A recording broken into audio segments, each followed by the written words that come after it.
স্বাভাবিক সংখ্যা। আহ, স্বাভাবিক সংখ্যা বোঝার সবথেকে ভালো উপায় হচ্ছে রোল নাম্বার। আমরা ক্লাসে রোল নাম্বার শুরু করি কত থেকে? 1 2 3 4 5 6। রোল নাম্বার যেমন কখনো মাইনাস হয় না, জিরো হয় না, সেভাবে আমাদের স্বাভাবিক নাম্বারও কখনো মাইনাস হবে না, জিরোও হবে না। কিন্তু সুন্দর, মানে স্বাভাবিক সংখ্যা হচ্ছে একদম ভদ্র সংখ্যা। কোনো ঝামেলা নাই, না ফ্র্যাকশন থাকবে, না মাইনাস থাকবে, না রুট থাকবে। একদম সিম্পল, কোনো ঝামেলাই থাকবে না। এখানে একদম 1 থেকে শুরু হবে, 1 2 3 4 5 6 এরকম যেতেই থাকবে।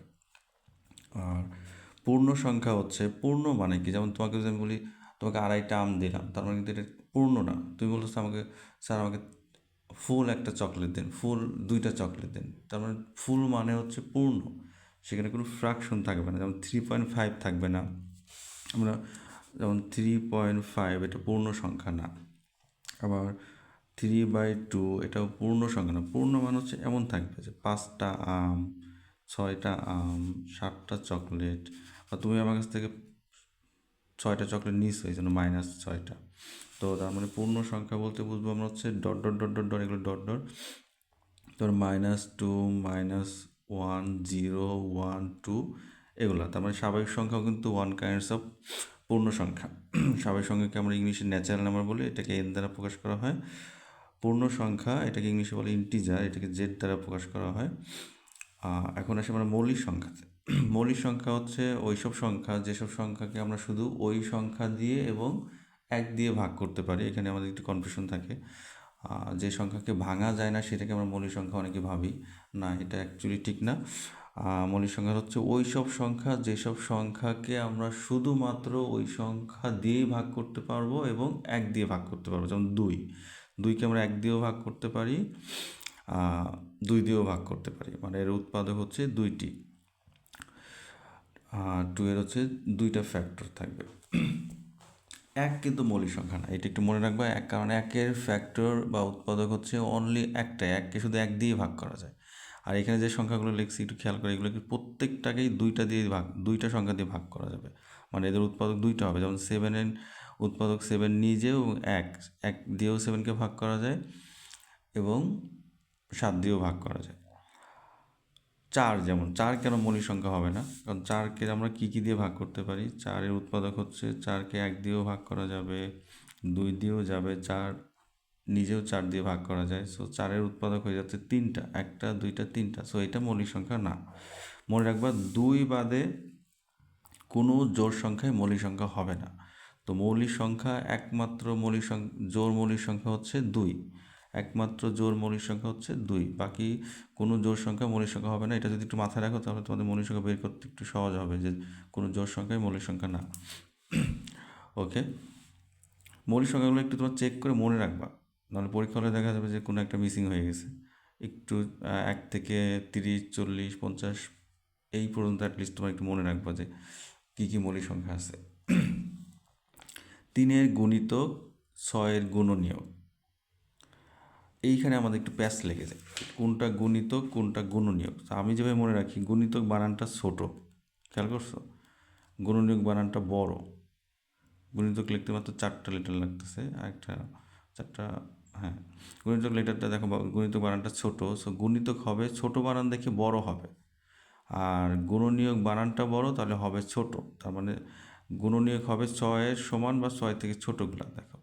আর গুণিতক হবে, দেখো 3-এর গুণিতক যেহেতু বলছি, তাহলে 3-এর বড়গুলো হবে। দেখো 3 অক্ষে 3, 3 2 6, 3 3 9, 3 4 12, এইগুলো হবে সহজ। আর গুণনীয়কগুলো হচ্ছে 6-এর ছোটো, যেমন দেখো 6 অক্ষে এভাবে এভাবে লিখবে, তাহলে সহজ হবে। যেমন 6 অক্ষে 6, 3 2 6, এগুলো হচ্ছে গুণনীয়ক। তার মানে হচ্ছে যেসব সংখ্যা দিয়ে 6কে ভাগ করা যায় সেগুলো হচ্ছে গুণনীয়ক। আর 3-এর নামটা যদি পড়ো তাহলে তুমি গুণিতক পেয়ে যাবে। গুণনীয়ক বের করে একটা টেকনিক দেখাই, এটা একটু তোমার জন্য ইজি হবে। যেমন ধরো 24 অক্ষে 24, এভাবে লিখবা। তারপরে 12 2 24, তাহলে 2ও লিখবা 12ও লিখবা। 3 8 24, 4 6 24, মানে জোড়ায় জোড়ায় লিখবা।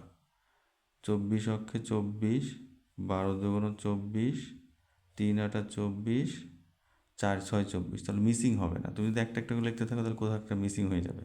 এটা একদম জোড়ায় জোড়ায় দেখো, 24 অক্ষে 24, 12 দুগুণ 24, 3 আটা 24, 4 6 24, এবং 4 এবং 6-এর মাঝখানে দেখো 5 আছে, 5 দিয়ে যেহেতু 24কে ভাগ করা যায় না, তাহলে তুমি বুঝে গেলো যে আর কোনো গুণনীয়ক এখানে নেই।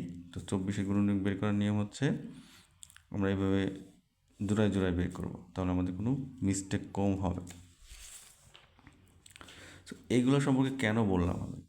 এইগুলো হচ্ছে আমাদের সেট গঠন পদ্ধতি। সেট দুইভাবে আমরা প্রকাশ করতে পারি, সেট গঠন পদ্ধতি, সেট তালিকা পদ্ধতি। সেট গঠন পদ্ধতিতে আমাদের এই সংখ্যাগুলো ইউজ হয়, এই যে ন্যাচারাল নাম্বার, মৌলিক সংখ্যা। তো তুমি যদি এগুলো ন্যাচারাল নাম্বার কি, মৌলিক সংখ্যা কি না জানো, তাহলে এই সেট গঠন পদ্ধতিতে তুমি এগুলো বুঝতে পারবে না। সো এই জন্য সেট গঠন পদ্ধতি তুমি বুঝতে চাও, তাহলে এগুলোকে আগে তোমাকে ক্লিয়ার হতে হবে। সাধারণত এই সংখ্যাগুলি থাকে, আমি এর বাইরেও কিছু থাকে, যেমন জোড় সংখ্যা থাকতে পারে, এখানে ধনাত্মক পূর্ণ সংখ্যা থাকতে পারে, বিজোড় সংখ্যা থাকতে পারে। যেগুলো একদম ইজি সেগুলো দিয়ে নেই, সচরাচর যেগুলো থাকে সেগুলো আমি আলোচনা করেছি। দেখো, সেট আমরা দুইভাবে প্রকাশ করতে পারি। সেট গঠন পদ্ধতি, গঠন পদ্ধতি মানে হচ্ছে তোমাকে এখানে একদম ফিক্সড করে বলে দেবে না যে এখানে কী আছে। যেমন তালিকা পদ্ধতিটা দেখো, তাহলে বুঝতে পারো। তালিকা পদ্ধতি হচ্ছে, দেখো এখানে সংখ্যা উল্লেখ করা আছে 2 3 5, এইটা কিন্তু এটারই তালিকা পদ্ধতি। আর এইখানে দেখো কিভাবে আছে, ফার্স্ট অফ অল দেখো এখানে আছে এক্স হচ্ছে স্বাভাবিক সংখ্যার সদস্য হবে। দেখো এই চিহ্নটা কিন্তু আমি পূর্বে আলোচনা করেছি যে এটা হচ্ছে, এটা মানে হচ্ছে এক্স হচ্ছে এই স্বাভাবিক সংখ্যার সেটের একটা সদস্য।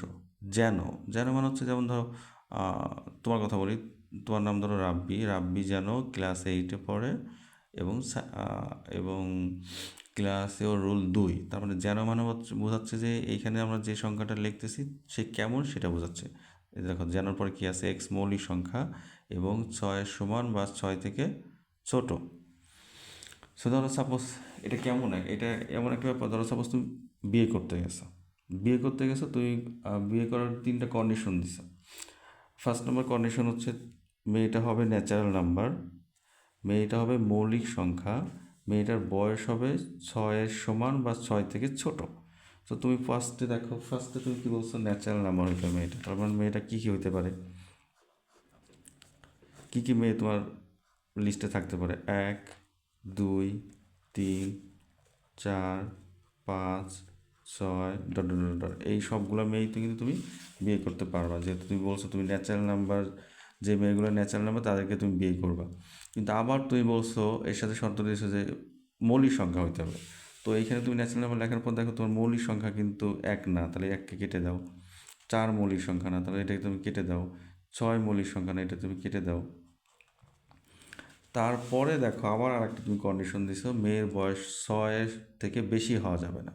তাহলে তুমি 7 কিন্তু তুমি নিতে পারবে না, তাহলে 7কে কেটে দাও, 7-এর বেশি তো আর নিতেই পারবে না, যেহেতু 6-এর বেশি বয়স বেশি হওয়া যাবে না।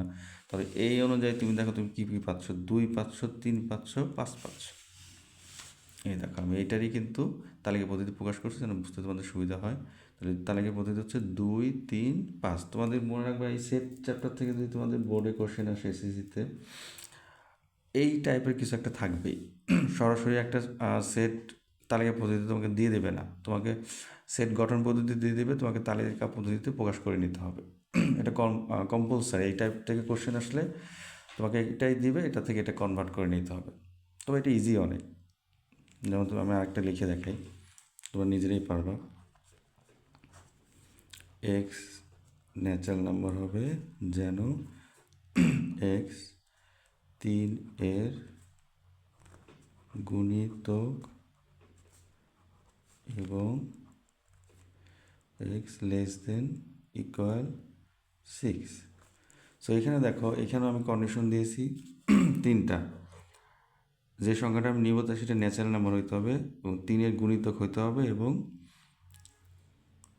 6 সমান বা ছোটো হবে। তো আমি এই সমান কি লিখতে পারি, তাহলে যেহেতু 3-এর গুণিতক বলছে 3 নিতে পারি, 3 অক্ষে 3, 3 দুগুণ 6, 3 তিরিক্ষে 9, 3 4 12। কিন্তু সমস্যা হচ্ছে আমাদের এখানে বলে দিছে যে আমি 6-এর বেশি নিতে পারবো না, কারণ এখানে এক্সটা একদম সুন্দর করে লেখা আছে যে x less than or equal 6।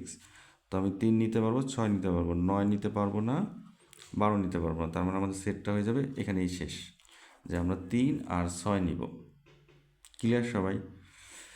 Okay, thank you.